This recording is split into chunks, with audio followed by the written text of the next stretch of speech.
Hey gang, Coach Joe here to talk to you a little bit about Shoe Q. If you haven't listened to the show before, guys, you know I'm a weightlifter. I don't always run, but when I do, I run with my Shoe Qs in. Guys, Shoe Q, it's an insole with a heel plate built in.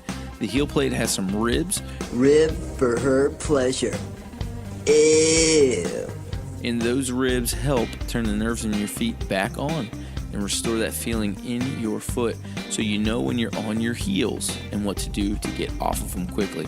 The rib plate also encourages a midfoot strike, which properly utilizes and helps to rebuild the arch in your foot. And I'll tell you from personal experience, I don't always run. I do a lot more weightlifting, but I weightlift in my Shoe Q insoles because if you follow, I do a lot of heels off pulling. And why am I doing my heels off pulling? Because I'm trying to promote more midfoot activation when I'm breaking that barbell off the floor. I'm trying to be athletic. Guys, if you know anything about foot anatomy, all the goodies are in the front of the foot by the toesies, and in the back is just that fat pad. So wake up that fat pad, get off your fat pad, and figure out how to use that foot by using your Shoe Q today. And while you're there, guys, head over to shoeq.com to learn more. Brian McKenzie with a great video. Also, guys, check out @ShoeQ on Instagram. And if you get fired enough to purchase the product, which you should, use discount code JOCK10, JOCK10, to get 10% off your Shoe Q today. Let them know that Doc and Jock sent you. Let them know that Coach Joe said you can do more than just run in the Shoe Q. And guys, I'm telling you, I use it personally. Love the product, and I think you will too. Cheers and best wishes for your midfoot happiness, guys. Take care.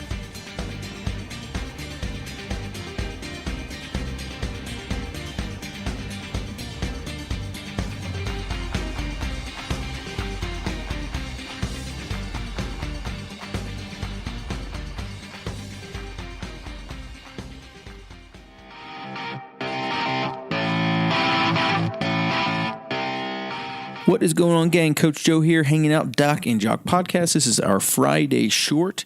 I'm not sure of the date, not even sure of the episode. We're cranking these things out, answering your questions. You're the priority, not even what time it is. But thanks for leaving this review. Thanks for asking a question, guys. If you want your questions tackled by me or Dr. Danny, make sure you shoot them to us in terms of an iTunes review. But today we have a really great question from a gentleman from Lamar University, Mr. Zach Roberts, who is not afraid to use the term y'all, which I think is great. Actually spells it out, I think 1, 2, at least 3 times. But great question, great review, and here it is. This is from Zach Roberts, Mr. Bubba26. I'm wondering if that's his football number. My football number in college at their Division III McDaniel, Western Maryland College, was number 26. So Bubba26 says, just wanted to say it's great listening to y'all every week and learning all new viewpoints of training and coaching. Quick question for y'all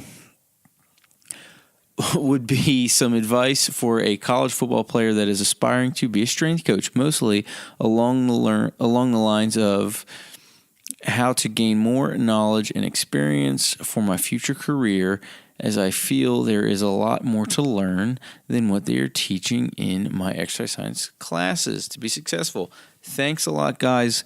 Looking forward to hearing from y'all. And this is Mr. Zach. So, Zach, great question. I can remember sitting in college classrooms, mostly hungover, mostly worrying about what was going to happen Thursday night or Friday afternoon, or in the gym hanging out with buddies, or what the best Tony Hawk score to beat was at that any given moment. But the fact is, it's great you're excited about learning. It's great you want to be challenged, and I think that is awesome. So keep that up. But, listen to your professors, gain that content knowledge, because honestly, I would say off the bat, you want to be able to talk the talk and walk the walk. That being said, you don't want to try to outsmart people, but you do want to be able to have some terminology and a content. So I would 100% take what you're learning in the classroom setting very seriously. And I would say, off the bat, I'm going to give you a list of things to do. And these are not in any particular order. But I'll tell you right now, something that's important to me is anatomy. Okay? I would seriously consider going over this, whether you're getting into some flashcards. You need to know your muscle groups. You need to know what's going on at the joints. You need to know what's going on with the muscles. You don't need to know the down and dirty, tiny details, but man, some basic anatomy, what muscle groups, really important. I know when I was trying to come out into the strength field and had to relearn that, it would have been a lot easier if I paid more attention. So in general, man, with your undergraduate stuff, just pay attention. Take advantage of the time right now that you're in where you can work for free. So part one here is get your anatomy up. Take your content seriously. Part two, the fact is, work for free as soon as possible. Okay? If you can get some internships in the summer now, do it. Because the fact is, as a strength coach, you're going to have to be an indentured servant at some point. So that being said, the more experience you can gain working for free now to build up that resume while you're in college, the better. Intern wherever anyone will take you, wherever you can go and get there. Travel around, do that. Because the fact is, there's a journeyman mentality with these strength coach positions. After you graduate, you're going to probably, no matter how many internships you gather now, you're going to have to spend some time working for free. And during that internship process, if it's at a big university, most likely like I was at UH, you're going to be bundled up with a bunch of other guys interning, and you're going to be fighting for a coveted GA spot. And even when you get that GA spot, it's not going to be much money. So get ready to be broke for a little bit, and get ready, Zach, to have to work for free. It's just something that's going to have to happen, at least in that university that you want to work at, or your first job. It's going to be for free. So get used to that concept right now. And I would say as an undergraduate, start to do that now. Do it wherever you can, travel around, meet people. So that would be my second tip. The other thing is, Zach, one thing I did not do as an undergraduate was get out of bed. Get ready to wake up now. A lot of times with these strength coaches, you are handling teams in the wee hours of the morning, and then you're going to have a ton of time. Well, not a ton of time, but generally there'll be a dead period in the middle of the afternoon, and then you're picking people up or other teams up in the afternoon. But you will most likely be going early in the morning. So start that process now. Get your body ready to get up at 5 in the morning and get to sleep early. You know what I mean? Go to sleep when the moon comes up. Wake up as the sun rises. I think that'd be really helpful. So just get ready. Start waking up early. Get yourself in a habit. And I would say, too, as you wake up early, that'd be step 3. Get your butt out of bed and give yourself some maybe homework. You know, one of the things I would say is, because you are going to be working for free, because you're going to be working your butt off as a strength coach, it'd be really helpful to right now start putting out content. So this fourth step here is start putting out content now, whether something you can do consistently, right? And over the course of maybe a few years, build that content base up. So right now, Zach, start with either blogging, maybe posting a weekly YouTube video, maybe you're a podcaster. You need to find a format right now where you're going to put out content, because you need to get used to, one, going out of your way and having the self-discipline to task yourself. And then also, Zach, you need to get used to what people think of what you're saying, being criticized, what people say when they like what you're doing. Put that content out now. And also, as you're doing that content, you'll start to develop a following. So this will help you as you're maybe developing a brand, or as you're developing a side business or something. This would be something that will be really helpful in the early days as a strength and conditioning coach, because the fact is, a lot of these jobs, especially as a GA, you're not going to be making a ton of money. And even some of the ones who, you know, we all can't be the head strength coach at Alabama and get a big payday. Even there, that payday comes with a lot of time, a lot of travel, a lot of responsibility. So the fact is, if you can generate some income through your blog, through your podcast, through some little training manuals that you can put out to people, you know, that you can supplement some income there. And you can start that process now, not necessarily by developing products, but by developing a following, learning a little bit about email marketing and finding out people who like you and why they like you. and why they like what you're saying. I think something that would be really important. So just start putting out content, and as you put out that content, see what works and see who's developing a following, and then kind of keep track of those emails. Facebook names change, Instagram names change, Twitter names change, but man, people really keep the same email.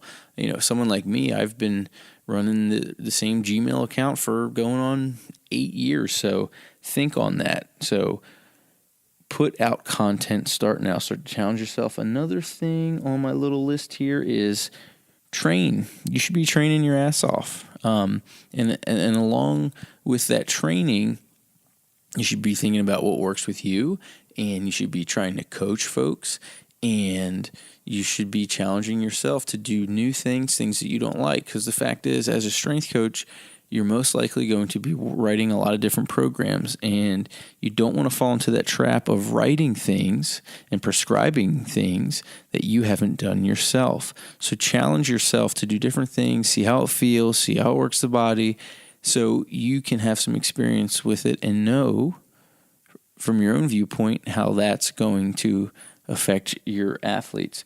Plus, these guys, as you're young, I always found, as I was a young coach coming up, whether it was middle school, high school, or small-time college when I was working, when you were young, if you could do some things, it would get the kids' attention, and you would build some respect with those kids, and they would start to buy into what you were saying. So train, be strong, move well, and set the standard. Also, guys, another one I would say to you, Zach, something else you could do is you got to be positive. A lot of times what folks are looking for in the strength coach is someone who is going to, I want to say this the right way. You don't want to be a cheerleader, but you want to be someone who sets the tone in the gym. You want to be serious, you want to be upbeat, you want to be positive, and you want to be the guy that when folks walk into the gym, they know that you're there to set the tone, and things are going to be tuned up. Things are going to be positive, and things are going to be cranking. You can't kind of be this, in my mind, this cerebral kind of thinking man's strength coach as you're young just isn't going to work. I mean, with the young strength coach, these guys are going to be as much picking a GA who's knowledgeable or an intern who's knowledgeable. They really want to pick folks that they want to be around. So along with that, you just need to be relatable, humble, and above all else, positive. The fact is, they're not expecting you to come in there to know everything, so don't come in there acting like you do know everything. So be humble, be positive, and be relatable with those coaches. Another one I would say is also set the standard there in terms of appearance, right? It's really easy to be the smelly, hungover college kiddo who shows up in flip-flops and doesn't tuck a shirt in, right? Set yourself apart now. If this is a profession that you want to be taken seriously, and then you yourself need to start doing that. So just watch your appearance, be the man. If it's a kind of a, again, you're in a gym, so there's no need to be suiting and tying it, but, set the standard and have a little bit of respect for yourself in that regard, and I think you'll set yourself apart from some other folks. Another one, looking at this neat little list we've put together for you, is teach the basics first. So I would say that a lot of times folks who go into this and know the basics first. So you're talking in your question, you're asking about getting more knowledge. Well, get more knowledge in my mind. I thought I cut my teeth coaching elementary school PE, middle school PE, and in that experience teaching 100 fifth graders how to do push-ups. Well, then when you're in front of 50 decent high school athletes and you have to run a warm-up, you can do that and you can gain some experience with that. So coach wherever possible, but focus on coaching the basics first. Again, if you're doing this free coaching thing, maybe you got a buddy who can squeeze you into an elementary school and you can do some classes there. You can do some summer camps at the YMCAs and make some money, which would be great too. But coach wherever you can now, but coach the basics first. Coach some kiddos at the basics level. because we all go into these fields wanting to do crazy stuff. You talk about doing blood flow restriction training and neuromuscular this and that, and your plyometric crazy stuff. But the fact is, when you get to the nuts and bolts of it, you will be very surprised at the level of athlete that you get in terms of people who can't squat. They can't do a back squat. You're going to be spending 90% of your time coaching those basics. So know those basics in and out, have a philosophy for those basics. And a lot of times that's going to start by just coaching the basics. Put yourself in some spots where you're coaching groups, you're coaching individuals, you're coaching large groups, you're coaching young kids, you're coaching old kids. And the more you coach the basics, and the more you stand in front of different people and coach those different things, you're going to develop some consistencies within your own teaching. And I think that's really important. So as soon as you can develop that perspective of coaching through the basics, I think you're going to be well off. And then what else do we got here, Zach? You got to be reading stuff, okay? And not just stuff you like, but you got to get on the blogs. You should be listening to podcasts. You should be getting books.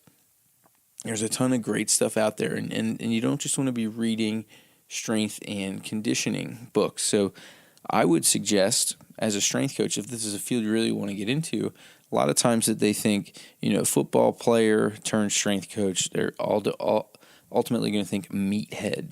So you want to get past that a little bit. So what I do in my own life is, during the day, I'm going to wake up and write a little bit. And then during the day, if I have moments to read, that's kind of scholarly time where I am into some strength and conditioning books. Maybe I am reviewing some anatomy. Maybe I am looking through research articles of different things I want to implement to my training. But then as the night goes on, as I'm trying to digest the day, I am going to read into some some political stuff that's going on in the neighborhood. I'm going to read some different fiction and nonfiction stuff outside of strength and conditioning, and that's going to hopefully allow me to be more relatable to the teachers and other coaches I'm going to be serving, because as a strength coach, you are going to be facilitating what other coaches, what they want to accomplish, and you're going to be working with these other people. And more, you find out that it has as much to do with your knowledge and content base as it does how well you work with other folks. So can you work with other people? And sometimes that means, can you just have conversations and find middle ground somewhere? And the more you guys have in common, that'll happen. So read different stuff, and just be approachable in that regard. So those are a couple things kind of shooting at the hip here, going off this kind of crazy list where I was just jotting ideas when I saw this question. But man, I think it's a great field. I think strength and conditioning is great.